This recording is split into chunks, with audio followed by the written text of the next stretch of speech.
दोस्तों, कैसे हैं आप लोग। और आई होप आप लोग अच्छे होंगे। और ये जीके का कैप्सूल डोज 9 जो कि है हमेशा रामबाण शक्ति बाण जो भी बोलिए आपके लिए हमेशा होता है। और ये आज के लिए तो मानो ये गेम चेंजर है। आज के लिए ये मेरा डोज गेम चेंजर है। गेम बदल देगा, गेम को बदल देगा। आपके आने वाले सारे एग्ज़ाम में गेम को बदलने वाला है। ठीक है, तो आई होप आप लोग मेरे जितने भी डोज कंप्लीट किया हूँ, डोज 8 तक कंप्लीट करा दिया हूँ मैं। और डोज 8 तक आपने देख लिया होगा आई होप, और मज़े लिया होगा। और मेरे सारे भी स्टूडेंट हो जो कि मैं अभी कोचिंग्स पे गाइड कराता हूँ, तो अभी डोज 8 तक उन्होंने कंप्लीट कर लिया है। और इसके अच्छे अच्छे परफॉर्मेंस और परिणाम भी आ रहे हैं मेरे भाई। जो भी मेरे साथ अभी ऑनलाइन पढ़ रहे हैं, जो वीडियोस देख रहे हैं, बहुत अच्छे इसके इम्पैक्ट पड़ रहे हैं, आपको मैं बता दे रहा हूँ। और जितने भी ये सारे मेरे स्टूडेंट्स हैं जो पढ़ते हैं मेरे से, गाइडलाइन लेते हैं, डोज 8 तक देख रहे हैं और रेगुलरली इसको नोट्स बना लिए हैं और रेगुलरली इसको रिवाइज करते हैं। ठीक है, तो जितने भी लोग अभी भी समय है, आप बना सकते हो। बस 8 क्वेश्चन चलता है डेली और आप भी बना लो। ठीक है, चलिए अब क्वेश्चंस पे अब डिस्कस करते हैं। फर्स्ट क्वेश्चन से देखिए क्या बोलता है। भारत में किस राज्य को भारत का धान का कटोरा कहता है। धान की खेती का कटोरा कहता है, मतलब धान का कटोरा कहता है। जहाँ पे बहुत ज़्यादा धान का खेती होता है भारत में, कौन सा राज्य है जो कि हमेशा धान के लिए कटोरा के लिए माना जाता है। ठीक है, क्योंकि हमेशा। और ये बहुत ही अच्छा सवाल है मेरे भाई। और ये छत्तीसगढ़ जो ऐसा राज्य है जिसको भारत का धान का कटोरा कहता है। धान का कटोरा बोलते हैं इसको, छत्तीसगढ़ को। ठीक है, बहुत ही जहर जहर क्वेश्चंस मैं लाता हूँ, जानते हो। टाइम टेकन लगते हैं, टाइम टेकन लगाता हूँ। 2 या 3 दिन के बाद वीडियो वीडियो आ रही थी, क्यों वो भी मैं अभी लास्ट में बताऊंगा, क्योंकि अभी टाइम टेकन हो जाएगा। तो अभी वीडियोस में बने रहिए। जो भी वीडियोस छोड़ के जा रहे हो पछताओगे। ठीक है, टोटली वीडियोस देख लो मेरे भाई। बस 5 से 10 मिनट का वीडियोस है, उतना तो आप कोई भी गेम्स वीडियोस देख लेते हो, कहीं भी अपना वीडियो चैटिंग वैटिंग फेसबुक कर लेते हो। तो यहाँ पे 10 मिनट समय दे दोगे तो आपकी ज़िंदगी बन जाएगी। क्या बन जाएगी? ज़िंदगी बन जाएगी। चलिए क्वेश्चंस देखते हैं, फिर उसके बाद बताऊंगा क्यों मैं 3 से 4 दिन के बाद लाया था। क्योंकि मैं जो लाता हूँ रियल लाता हूँ। कोई फेक फेक से मुझे नफरत है। किससे है नफरत है? फेक से मैं नफरत है।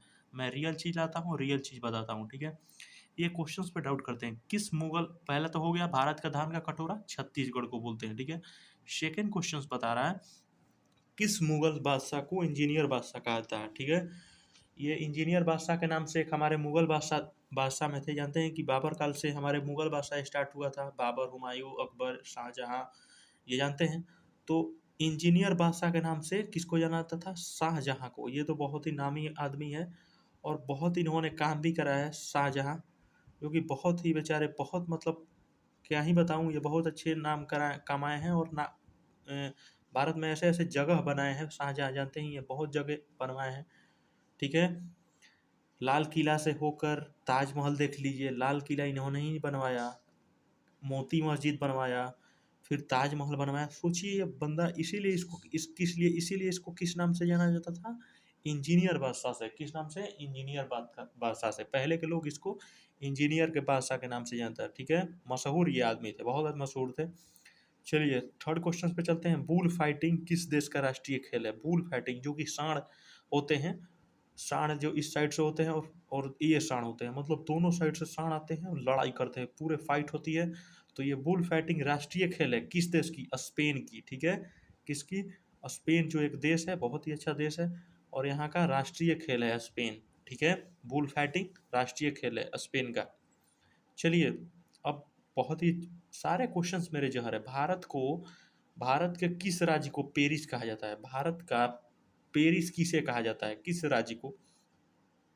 तो हम जानते हैं कि राजस्थान तो इसका राज्य है। राजस्थान का हम लोग जानते हैं जयपुर होता है। तो जयपुर एक क्या है? राजधानी है। क्या है? राजधानी। समझ लेना, बहुत अच्छे से समझाते चलूंगा और सारे कुछ भी चीज़ स्केप नहीं होगा। ठीक है, जितने भी नए हो सब्सक्राइब बटन दबा दो, दबा के मेरे भाई। जितने हो सब्सक्राइब बटन दबा दो। और हमारी फैमिली 200 की फैमिलीज बन रही है। ठीक है, धीरे धीरे मेरे भाई बढ़ेंगे और आगे। ठीक है, तो हमारी फैमिली अभी धीरे धीरे बढ़ रही है। धीरे धीरे 200 अभी हो रही है, 300 हो जाएगी थोड़ी देरों में, 500 हो जाएगी। तो अभी फैमिली हमारी बढ़ रही है। ठीक है, और कोई बात नहीं है, सपोर्ट कीजिए, बस बस आप लोग की सपोर्ट की ज़रूरत है मेरे भाई। फिर उसके बाद तो मैं आप लोग के लिए आग लगा दूंगा। और खतरनाक खतरनाक कंपटीशन में मैं ये ऐसे ऐसे टेस्ट सीरीज लॉन्च करूंगा, फिर आपको देखना कि आपको हर एक टेस्ट में वो लड़ेगा, हर एक कंपटीशन में लड़ेगा। तो चलिए देखते हैं। ये क्वेश्चन है, भारत का पेरिस किसे कहा जाता है? तो जयपुर को बोला जाता है। बहुत ही अच्छा जयपुर है, कभी समय मिले ज़िंदगी में तो इस जगह को घूमने जाना। बहुत अच्छी जगह है जयपुर, जो कि ये राजस्थान की राजधानी है, राजस्थान की राजधानी है। बहुत अच्छा जगह है ये, घूमो इसको। चलिए पांचवा या शायद पांचवा क्वेश्चन पे आ गया हूँ। चार क्वेश्चन बहुत अच्छे से बता दिया।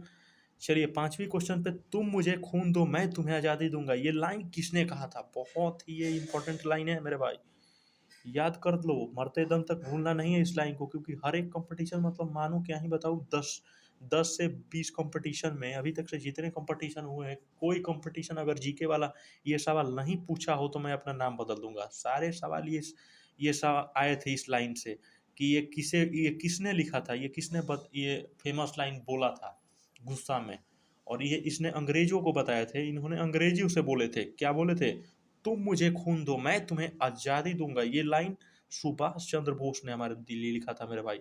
सुभाष चंद्र बोस ने लिखा नहीं था, बोला था। मशहूर लाइन है ये, इसको याद कर लेना, ठीक है। और सुभाष चंद्र बोस को मशहूर नाम है उनका नेताजी। नेताजी को इनको नाम से जानते हैं। अब पूछो कि नेताजी किसने बताया था, नेताजी की उपाधि किसने दी थी? तो याद रखना है, हिटलर ने दिया था।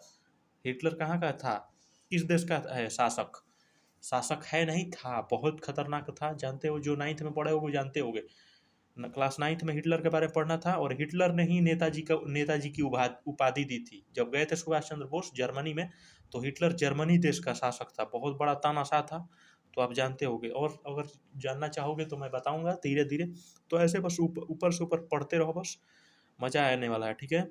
भारत और अफगानिस्तान देश की सीमा को कौन रेखा बोला जाता है? ठीक है, मेरे पिछले वाले डोज में था कि भारत और रेड क्लिफ लाइन किसे बोलते हैं, तो भारत और पाकिस्तान की थी रेड क्लिफ। मैक मोहन रेखा, तो मैक मोहन रेखा होती है भारत और चीन की।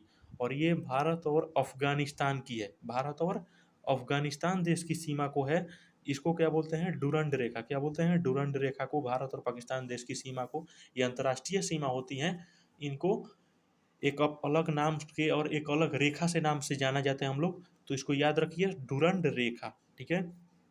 चलिए सेकंड लास्ट क्वेश्चन पे आ गए हम लोग। भारत में किस स्थान पर सबसे कम वर्षा होती है? पूरे भारत में, हमारे पूरे भारत में जहाँ घूम लोगे, सबसे यही जगह है जहाँ पे सबसे कम वर्षा होती है। जहाँ, याद रखना, लद्दाख राज्य के एक लेह में जगह है, लद्दाख में है ये। और इस जगह का नाम है लेह। लद्दाख में एक जगह है लेह है, ठीक है। तो इसको याद रखना, जहाँ पे बहुत कम वर्षा होती है, बहुत कम वर्षा होती है, मतलब क्या ही बताऊँ, वहाँ पे ना मात्रा का वर्षा वर्षा होती है, बहुत कम, 10 सेंटीमीटर से भी कम वहाँ पे वर्षा होती है, बहुत कम। मतलब 12 महीने का जानते हो 1 साल होता है, उसमें हमको लगता है 1 या 2 दिन शायद, या अप्रॉक्स 5 दिन बस। साल भर में सोचो 5 या 2 दिन अप्रॉक्स, मतलब हार्डली समझ सकते हो कैसे भी 2 दिन, थोड़ा सा भी बहुत कम बारिश होती है वहाँ पे, ठीक है। तो लद्दाख राज्य के लेह में ये जगह है, याद रखना, लद्दाख राज्य के लेह में है ये, जो कि सबसे कम वर्षा होती है। अब यही क्वेश्चन आ जाए कि भारत में किस स्थान पर सबसे ज़्यादा बारिश होती है, ये भी तो क्वेश्चन आ सकता है। तो इसके लिए भी आप टेंशन मत लीजिए, मैं सारा बता दूंगा। तो याद रखना, मेघालय में, याद रखना, मेघालय में एक मासीन राम जगह है, मेघालय में मासीन राम, याद रखना। मेघालय में मासीन राम करके एक जगह है, वहाँ पे हमेशा हमको लगता है कि 12 महीना में से 10 महीना तो वहाँ पे सिर्फ बारिश ही बारिश होता है मेघालय में, जानते हो। मिजोरम, मेघालय, तो वहाँ पे ये भारत में ही ये राज्य है हमारा। ये हमेशा यहाँ पे मासीन राम जगह है, वहाँ पे हमेशा बारिश होती है। तो सबसे ज़्यादा बारिश समझ लिए और सबसे कम बारिश समझ गया, ठीक है। और ये लास्ट क्वेश्चन है शायद आज का। तो शुष्क बर्फ किसको बोलते हैं, माने सबसे ठोस बर्फ, माने कड़वा बर्फ किसे कहा जाता है? और इस क्वेश्चन को मैं बता दूं, ये क्वेश्चंस लगता है मेरे कि जितने भी कंपटीशन वाले एग्जाम में है, कंपटीशन जैसे कि डिफेंस वाले में तो ना ही पूछो, मत मत ही पूछो, इतना बार ये क्वेश्चंस को डाला है, हर एक सेक्टर में डाल चुका है। सोचिए सोचिए, मैं बता रहा हूँ, एनडीए जैसा एग्जाम है, सोचिए इतना बड़ा यूपीएससी लेवल की एग्जाम लेती है, इस क्वेश्चंस को उसने दिया था। आप सोच सकते हो कितनी टॉप इंपॉर्टेंट क्वेश्चन है। एनडीए में जब ये क्वेश्चन आ रहा है, तो एयरफोर्स नेवी और जितने भी तैयारी डिफेंस के एस्पिरेंट कर रहे हैं, उनके लिए सोचिए कितना इंपॉर्टेंट होगा। तो इसको याद रखना, CO2 होता है, CO2 कार्बन डाइऑक्साइड, CO2 को ही बोलते हैं carbon dioxide, carbon dioxide CO2। इसको जानते हैं, केमिस्ट्री आप जानते हैं, आपकी आप तगड़ी होगी। C मतलब कार्बन और O2 मतलब डाइऑक्साइड, दो ऑक्सीजन है तो डाइऑक्साइड बोलते हैं। तो आई होप आप लोग को मज़ा आया होगा, ये मेरे सारे कैप्सूल मज़े आ रहे होंगे। और 8 तक या 9 तक पूरे डोज मेरे भाई देख लीजिए। जिसको भी जहाँ भी डाउट आ रहा है, कमेंट बॉक्स आपके लिए पूरा खुला है, कमेंट बॉक्स में जवाब दीजिए और आंसर पाइए, ठीक है। कोई भी डाउट हो मेरे से पूछिए, ठीक है। तो इसी के साथ चलता हूँ, और आपके लिए एक थोड़ा सा एक और अनाउंसमेंट कर दे रहा हूँ।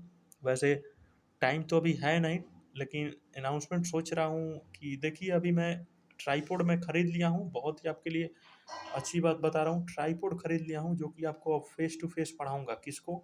12th वालों या 11th वालों को, ठीक है।